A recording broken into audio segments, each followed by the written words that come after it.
Isang mapagpalang araw po sa ating lahat. Ang ating mensahe sa araw na ito ay hango sa Kawikaan, Kabanata 3, talata 5 hanggang 6 o Proverbs chapter 3, verse 5 to 6, na kung saan ay sinasabi dito, magtiwala ka sa Panginoon ng buong puso mo at huwag kang mananalig sa iyong sariling pangunawa. Sa lahat ng iyong mga lakad, kilalanin mo siya at itutuwid niya ang iyong mga landas. Araw-araw, humaharap tayo sa mga desisyon. May maliliit, may malalaki, at nakakapagbago ng buhay. Sa mundong puno ng kawalan ng katiyakan at presyon, minsan napakahirap malaman kung ano ang tamang gawin. Madalas, mas nagiging mabigat ang sitwasyon dahil sinusubukan nating harapin ito ng mag-isa. Nakakalimutan nating hindi lamang tayo nais iligtas ni Jesus, nais din niya tayong gabayan. Kapag hindi natin siya isinasama sa ating mga pasya, nagbubukas tayo ng pinto sa kalituhan at pagkadismaya.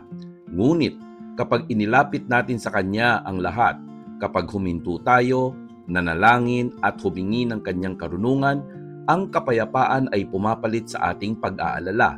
Nagiging mas malinaw ang daan at gumagaan ang ating puso. Kaya ngayon, kausapin mo si Jesus tungkol sa mga desisyong hinaharap mo.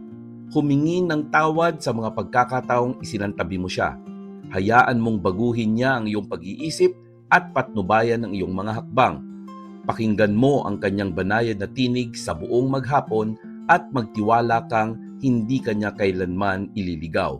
Tandaan mo, ang iyong mabuting pastol ay alam ang daan sa unahan. Sundin ang kanyang tinig at aakayin kanya sa landas ng kapayapaan at layunin. Tayo po ay manalangin.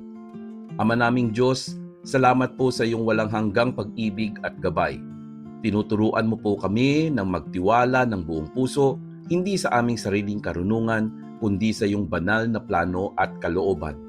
Panginoon, sa bawat hakbang namin sa buhay, tulungan mo kaming kilalanin ka sa lahat ng bagay. Ituwid mo po ang aming landas at ilayo sa amin ang mga pagkakamali at paglilinlang ng mundo. Naway sa bawat araw na dumating, ang aming mga desisyon ay magdulot ng kaluwalhatian sa iyo.